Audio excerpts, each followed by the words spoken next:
Assalamualaikum warahmatullahi wabarakatuh. Alhamdulillah hamdan katsiran thayyiban mubarakan fih kama yuhibbu rabbuna wa yardah. Asyhadu an la ilaha illallah wahdahu la syarika lah wa asyhadu anna Muhammadan abduhu wa rasuluhu alladzi la nabiyya ba'dah.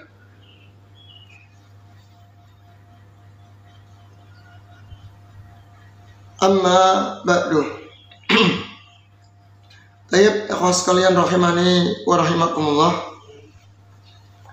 Alhamdulillah di pagi hari ini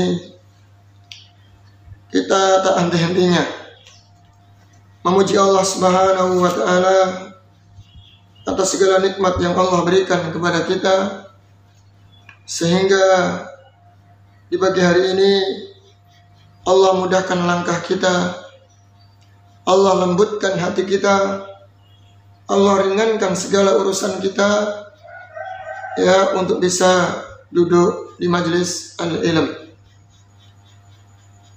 Baik, kita lanjutkan kajian kita, yaitu kajian kitab Tauhid dari buah karya Syekh Muhammad bin Abdul Wahab, yaitu kitab Qawaidul Arba. Nah, sekarang kita masuk pada doa beliau. Wa idza batuliya sabar. Ya. Wa idza batuliya sabar. Jika ditimpa sebuah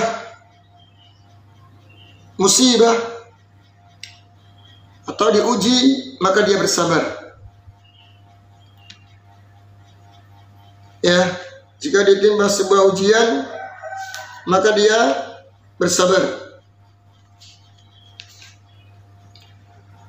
Wa idza adnaba istaghfara.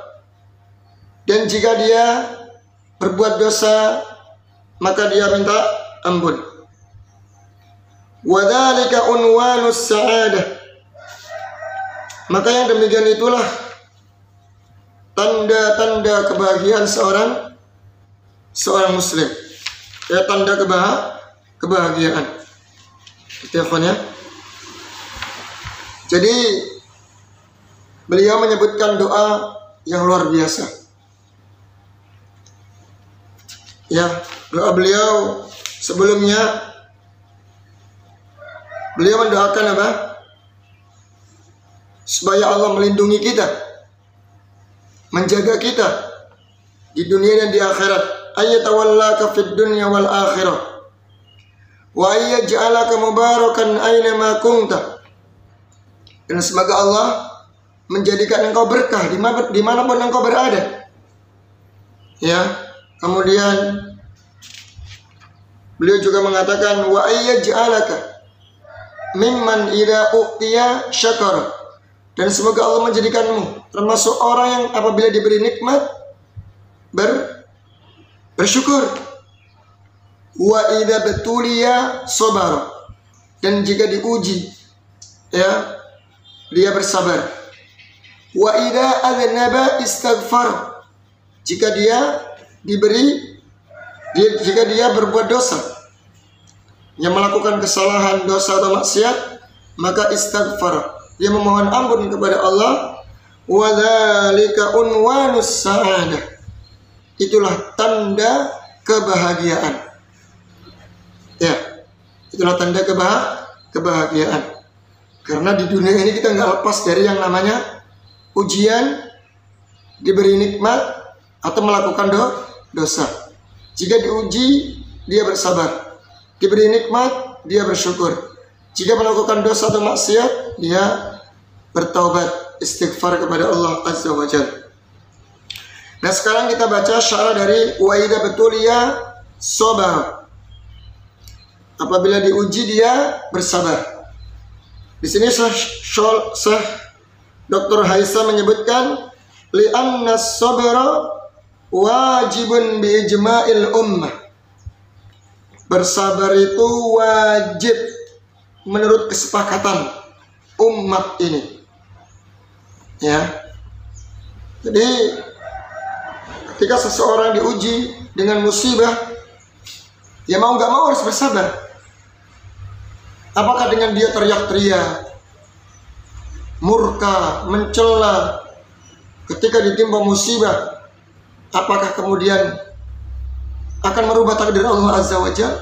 Tentu tidak. Ya, maka tidak ada pilihan lain ketika seseorang diuji adalah bersabar. Ya, karena nggak mungkin akan kembali atau merubah nasibnya dengan teriak-teriak, dengan meratapi, ya dengan ujian yang dia alami, ya itu nggak bisa merubah ketentuan Allah Azza wa Jalla. Baik. Kemudian kata beliau, an-nasu inda khululil masaib. Manusia ketika ditimpa sebuah musibah, fid dunya, ketika di dunia, yanqasimuna ila arba'i aqsamin, maka terbagi menjadi 4 macam. Wahia, dia adalah yang pertama mutasakhitun. Yang pertama dia mutasakhit, yaitu apa? Murka, marah, tidak terima. Ini ya, ini ada yang seperti ini. Yang kedua sabrun, bersabar. Yang ketiga radin, berridho dengan keputusan Allah Azza wa Jalla. Dan tentu ini lebih tinggi derajatnya daripada sabar. Yang keempat adalah syakir, yaitu bersyukur. Ya, jadi ada 4 macam manusia ketika menyikapi musibah. Yang pertama mutasakhit, marah, murka, tidak terima. Ya, yang kedua sabir, bersabar. Yang ketiga radin, ridha dengan ketentuan Allah. Yang keempat adalah syakir, bersyukur. Masya Allah ini. Nah, bersyukur ini tentu tingkatan yang level paling tinggi. Dapat musibah justru dia bersyukur. Nanti gimana penjelasannya? Kita akan baca nanti. Baik, kita mulai dari mutasakhit. Ya. Kata beliau di sini dikatakan at-tasakhutu muharram. Murka, tidak terima, marah dengan musibah yang Allah timpakan kepada seorang hamba. Ketika hamba itu marah dan murka, maka ini perkara yang diharamkan. Di sini ikhwan, pentingnya ilmu. Ya. Jadi kalau kita nggak punya ilmu terkait dengan takdir Allah Subhanahu wa taala, iman kepada takdir Allah Subhanahu wa taala, bahwa apa yang terjadi di muka bumi ini sudah Allah tentukan 50.000 tahun yang lalu sebelum penciptaan langit dan bumi. Bahwa sesuatu yang terjadi itu sudah dibangun di atas ilmu Allah Azza wa Jalla, dibangun di atas hikmah yang besar. Kemudian Allah jika menghendaki sesuatu pasti terjadi. Ya, sudah Allah tulis di Lauhul Mahfuz. Dan seterusnya. Kalau kita tidak mengetahui ilmu seperti ini, maka orang tersebut akan murka, tidak terima, bahkan mungkin marah terhadap takdir Allah Azza wa Jalla. Ya. Ini perkara yang harus kita pahami bersama. Perhatikan. Wa huwa kabiratun min kabairidz dzunub. Murka terhadap musibah yang Allah timpakan merupakan dosa di antara dosa-dosa besar. Karena dia bagian protes. Ya, protes dengan takdir Allah. Protes tidak terima dengan ketetapan Allah. Padahal dia tahu Allah itu yang maha kuasa. Wa huwa ala kulli syai'in qadir. Namun dia tetap murka. Bahkan sampai mungkin bersuudzon. Ya, bersuudzon, berburuk sangka kepada Allah tabaraka wa ta'ala. Wal iyad billah.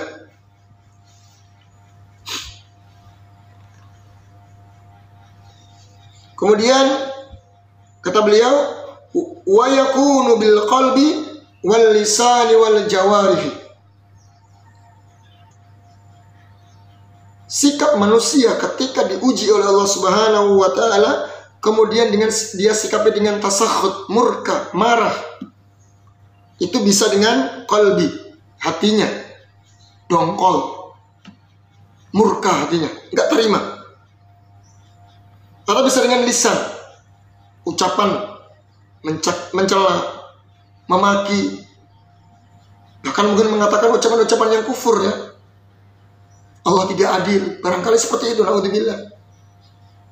Atau takdir kejam dan seterusnya. Itu dengan lisan.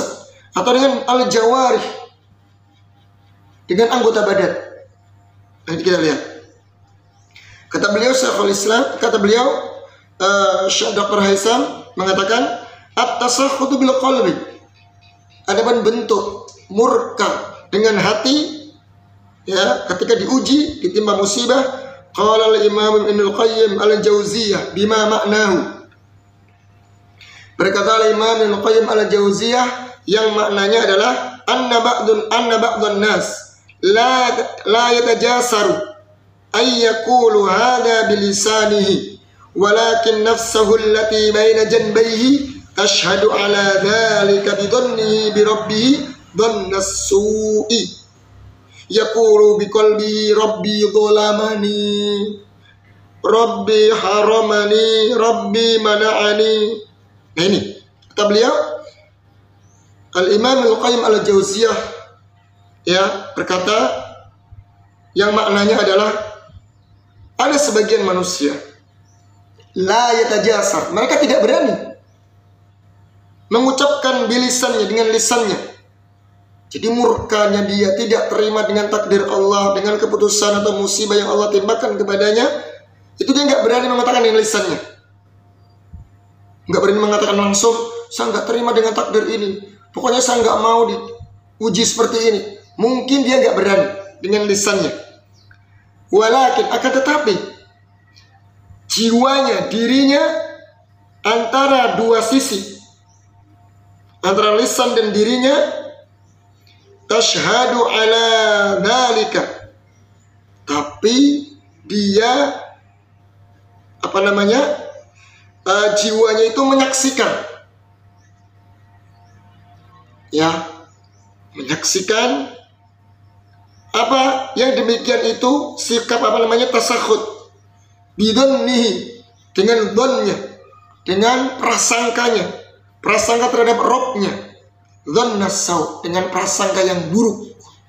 Ingat ikhwan, walaupun tidak diucapkan, enggak dengan anggota badan, sikap tidak terima dengan takdir Allah ya, tapi kalau hatinya bersuudzon, dongkol, tidak terima, marah sekalipun dengan hatinya, itu masuk dalam tasakhut, termasuk dosa besar. Ketika diuji kemudian hatinya dongkol, tidak terima, bahkan berburuk sangka, berburuk sangka kepada Allah Subhanahu wa ta'ala. Yaqulu biqalbi, kemudian dia mengatakan dengan hatinya nih ya, bukan dengan lisannya ya, Rabbi dhalamani waliyadu billah, Rabbku telah menzalimiku, Rabbku telah menghinakanku. Ya ikhwan, apa dengan sebab musibah yang Allah uji kita, kemudian kita durhaka kepada Allah, kita mencela Allah, kita mengolok-olok Allah. Coba dibandingkan dengan nikmat-nikmat yang sekian banyak Allah berikan kepada kita. Coba berpikir, kemudian hanya satu musibah, ujian, lantas kita mengolok Allah. Betapa banyak nikmat yang Allah berikan kepada kita. Kenapa kita berani lancang dan bersuudzon kepada Allah tabaraka wa ta'ala? Coba selama ini nikmat yang kita rasakan gak bisa dihitung. Wa in ta'uddu nikmatallahi la tuhsuha. nggak bakal bisa menghitung. Sekalipun pakai kalkulator pun nggak bakal kita bisa menghitung nikmat Allah, mulai dari yang terkecil maupun yang terbesar yang selama ini kita rasakan. Kemudian ketika diuji dia mengatakan seperti ini.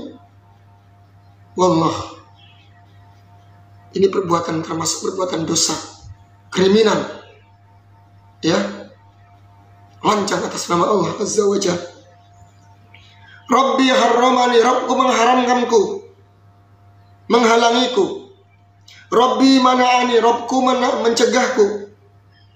Nah, ini semuanya ketika cita-cita dia tidak tercapai, ya, atau usaha dia bangkrut, diuji dengan penyakit, lantas dia mengatakan demikian, ya, ini sudah tidak pantas. Seorang muslim tidak demikian, ya, tidak demikian. Allah itu sayang kepada hambanya. Dalam sebuah hadis dikatakan, wallahu asyaddu farhan bitaubati ahadikum min ahadikum bidhallatihi idza wajada. Allah itu sangat senang dengan taubatnya seorang hamba daripada seseorang kehilangan kendaraannya, tunggangannya. Coba kita lihat ketika Allah Subhanahu wa Ta'ala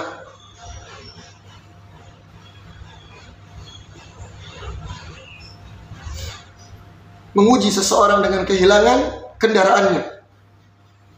Mungkin dia seorang musafir dalam sebuah perjalanan yang sangat jauh, dalam kondisi yang sangat letih. Kemudian dia beristirahat di bawah pohon. Lantas kendaraannya hilang. Kendaraan satu-satunya hilang. Itu yang dia miliki untuk meneruskan perjalanan.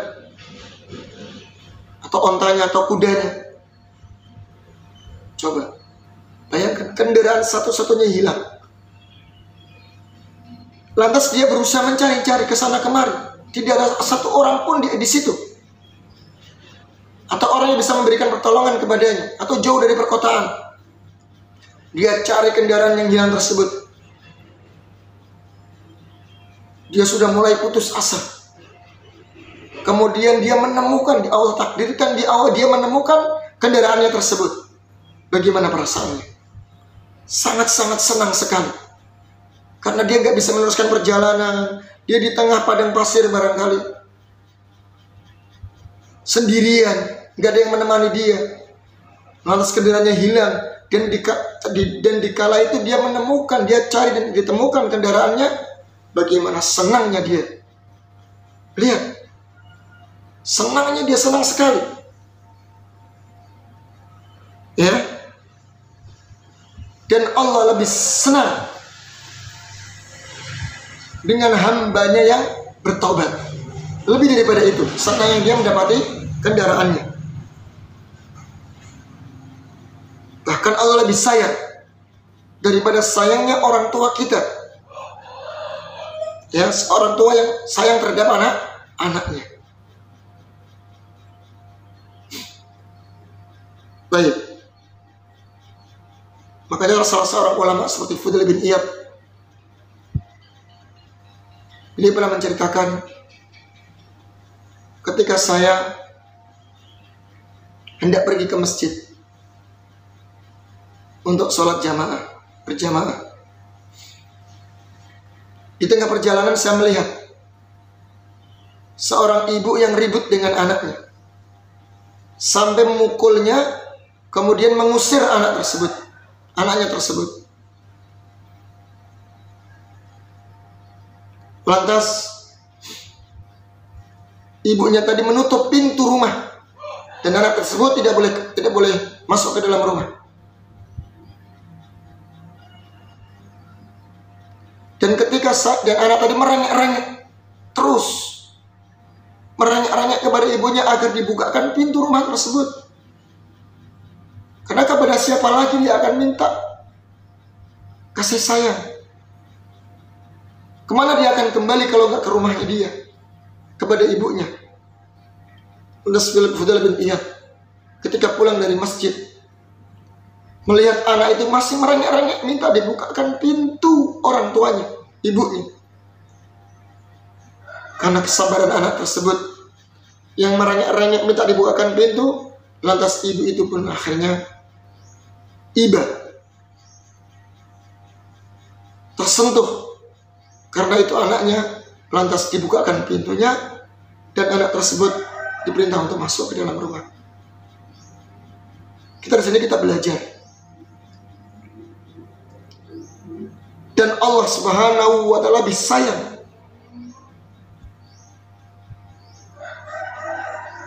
daripada sayangnya ibu terhadap anaknya. Kalau seseorang mau merengek-rengek, mau meminta Allah Subhanahu wa taala terus, dia tidak putus asa, maka Allah pasti akan kabulkan permintaannya. Kita belajar dari kesabaran seorang anak kecil yang berusaha terus meminta ibunya agar membukakan pintunya. Maka Allah Subhanahu wa taala lebih sayang daripada seorang ibu terhadap anaknya. Sekalipun kita banyak berbuat dosa, tapi lihat Allah masih berikan nikmat-nikmat yang kepada kita semuanya.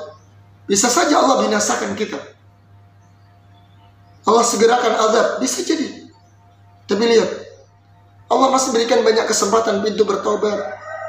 Allah masih beri banyak kesempatan kita untuk memperbaiki diri. Itulah sayang Allah tabaraka wa ta'ala. Ya. Baik. Kemudian ila akhirih fa mustaqillun wa mustaksirun. Ya, wa mustaqillun wa mustaksirun. Ada yang namanya mustaqil, dia berdiri sendiri, mustaksir, dan yang lebih banyak daripada itu.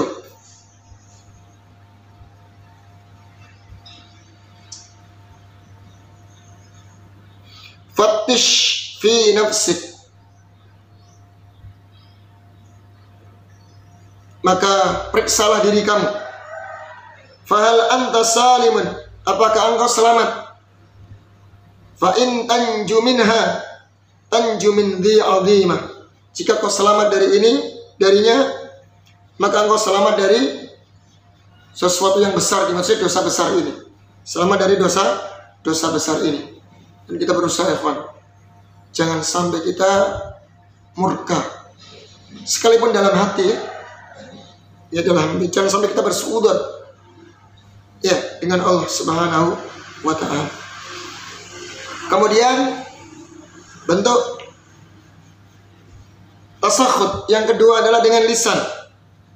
Bentuk murka dengan lisan ketika diuji, yakunu bisyah, itu dengan apa? Teriak-teriak. Nah, ini banyak biasanya ya, ketika ada kerabatnya meninggal, orang tuanya meninggal, suaminya atau istrinya atau anaknya meninggal, dia teriak-teriak. Wan niyah, meratapi. Ini termasuk min amril jahiliyah. Wal qaul bil wail, dan ucapan dengan apa? Celaka, kebinasaan, dan seterusnya. Ucapan-ucapan yang tidak pantas diucapkan. Was-subur, ya, subur itu sama ya, ucapan-ucapan yang tidak pantas, maknanya celaka, binasa saya, begini seterusnya lah. Wal-li'an, wal-la'n, atau apa, melaknat. Was-sab, dan mencela. Nah, ini banyak terjadi biasanya. Bahkan Nabi kita alaihi salatu wassalam mengkategorikan niyahah ini termasuk min amril jahiliyah, termasuk dosa besar yang apa? Termasuk perkaranya jahiliyah, termasuk perkara jahiliyah. Itu namanya perbuatan jahiliyah. Kita lihat bimbingan Nabi kita alaihi salatu wassalam ketika diuji. Apa doanya, ikhwan? Apa kata Allah dan Al-Qur'an? Inna lillahi wa inna ilaihi raji'un.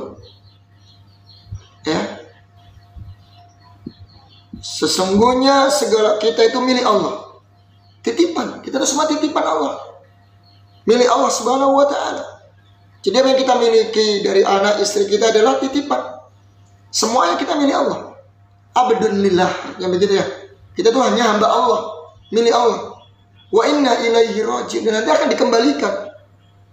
Kita semua akan dikembalikan. Allah berhak mengambil kita, mengambil hak kita, mengambil apa yang Allah titipkan kepada kita. Semua akan dikembalikan. Allahumma jurni fi musibati wa akhlif li khairan minha. Ya Allah,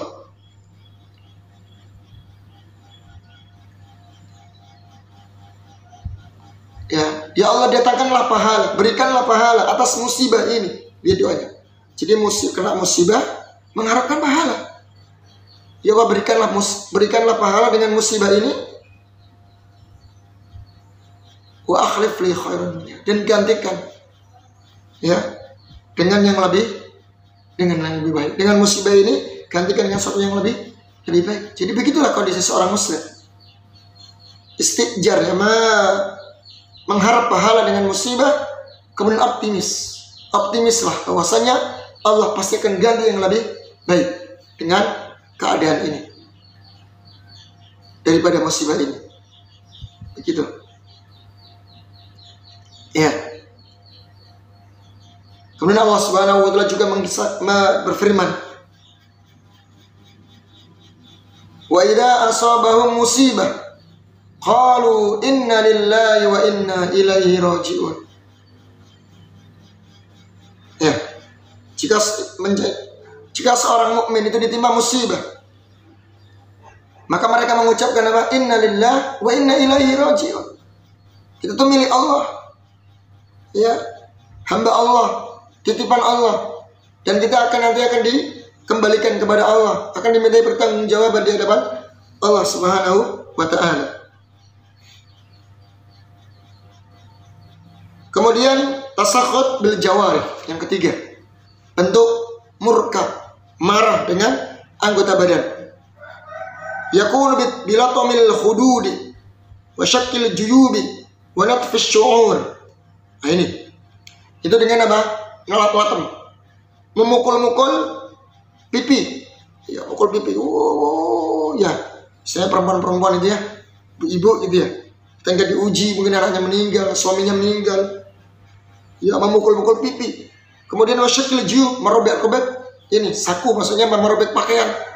Kadang digundingin, mungkin pakaian di lemari itu dikeluarkan, diodal-adil. Bisa jadi mungkin piring-piring di dapur itu melayang semua, pecah, dipecahin. Banyak bentuknya ya. Walat fis syu'ur, atau bahkan mungkin mencakar-cakar itu ya, mencakar-cakar rambut. Atau mungkin digundulin rambutnya, ditarik-tarik, dicabutin, digundulin. Sebagai bentuk protes atas takdir Allah. Tidak terima dengan musibah yang Allah sudah tentukan kepadanya. Ini sebenarnya bentuk-bentuk jahiliyah yang harus kita hindari. Baik, ini yang pertama. Ya, ada orang yang seperti ini. Ini dosa besar ya. Ini nggak boleh, sekalipun dengan hati, lisan maupun apalagi perbuatan. Kemudian yang kedua, ya, di kondisi manusia ketika diuji oleh Allah Subhanahu wa taala. Ditimpa musibah, ya. As-sabru, bersabar. Hukmuhu wajib. Ini hukumnya wajib. Bi-ijma'il ummah, dengan kesepakatan ummah. Karena tidak bisa mengelak dari takdir Allah Azza wa Jalla. Ya, seseorang tidak bisa mengelak dari takdir Allah Azza wa Jalla. Mau nggak mau ketika diuji, maka dia harus bersabar. Hukumnya wajib. Ini hal yang wajib ya. Wa yajibu ayyasbira biqalbihi. Maka dia wajib bersabar dengan hatinya. Ya, sabar. Mungkin ada rasa berat dalam hatinya, namun dia bersabar. Wa bilisanihi, dan lisannya. Wa jawarihi, dan anggota badannya. Yaqulul Imam Ahmad Berkata Imam Ahmad, warada sabru fil Qur'ani fi nahwi tis'ina mawdi'an. Jadi kalimat sabar atau perintah sabar dalam Al-Quran itu datang sekitar 90 tempat. Jadi sabar dalam Al-Quran itu sekitar 90 tempat. Jadi perintah kita untuk bersabar ya. Itu kurang lebih ada 90 tempat. Wa huwa wajibun bi ijma'il ummah, dan wajib. Dan ini menunjukkan wajib ya untuk bersabar menurut kesepakatan umat. Wa huwa nisful iman, ya, dan sabar ini merupakan setengah dari keimanan. Setengah dari keimanan. Fa innal imana nisfani, karena iman itu ada dua bagian. Dua bagian. Nisfu sabarin wa nisfu syukrin. Ya, separohnya itu adalah, setengahnya adalah kesabaran, setengahnya adalah syukur. Maka jika terkumpul dua ini, maka akan sempurna iman seorang hamba. Kemarin kita sudah sampaikan ya. Jadi iman itu ada dua bagian. Setengahnya adalah sabar dan setengahnya adalah syukur. Jika diuji dengan musibah dia bersabar, jika diberi nikmat dia bersyukur. Maka jika seorang hamba memiliki dua sikap ini, terkumpul sabar dan syukur, maka dia akan sempurna imannya. Madarijus Salikin Ibnu Qayyim, sebagaimana dinukil yang dinukil oleh Ibnu Qayyim al-Jauziyah sebagaimana dalam kitab apa? Madarijus Salikin, karya Ibnu Qayyim. Jadi beliau menukil ucapan dari Ibnu Qayyim dari kitab Madarijus Salikin. Ya, tentang bahwasannya sabar itu tingkatan yang sudah wajib. Ya, karena kalau dia keluar dari kesabaran berarti masuknya yang murka tadi, tasakhut. Ya, murka, tidak terima, dongkol, nah itu nanti malah menjadi dosa besar. Dosa ya. Dari kitab Madarijus Salikin karya Ibnu Qayyim. Kemudian sikap yang ketiga, ar-ridha. Ini levelnya lebih tinggi ya dari syukur, dari sabar. Hukmuhu mustahab. Hukumnya disunahkan. Ya, hukumnya sunnah. Ya, ini luar biasa nih, ridho ini. Jadi ketika dia uji, ditimpa musibah, ridho, terima.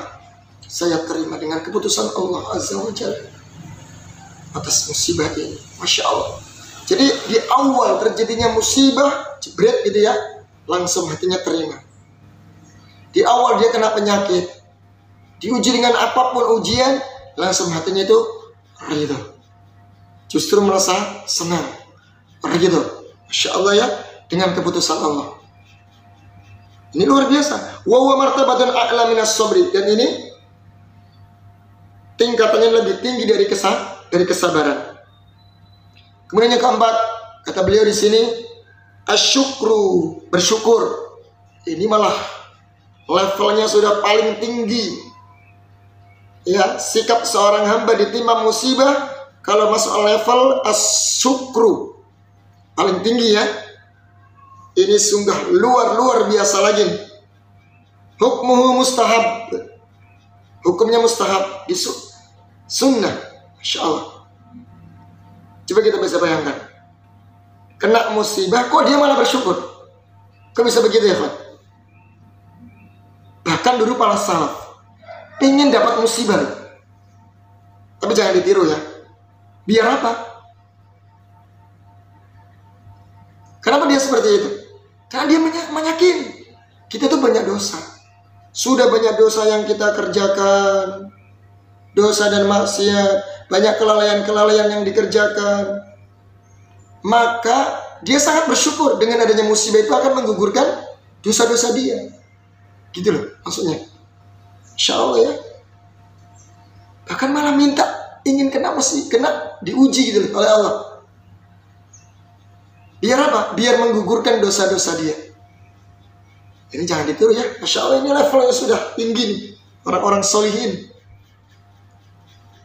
Wa huwa afdalul maratib wa akmaluha. Jadi syukur ini tingkatan yang paling afdal,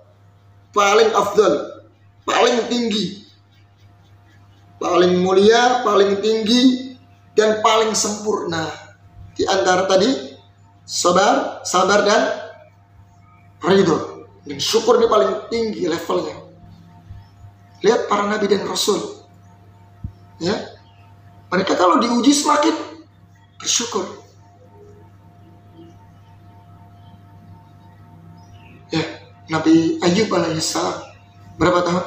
17 tahun lebih diuji sakit oleh Allah Subhanahu wa taala. Dia seorang nabi, ikhwan. Bisa saja dia mau protes, bisa dia protes. Kok Nabi Sulaiman enak ya? Dikasih kerajaan, kasih istana, dia angkat menjadi seorang nabi, dia angkat menjadi raja, punya istana.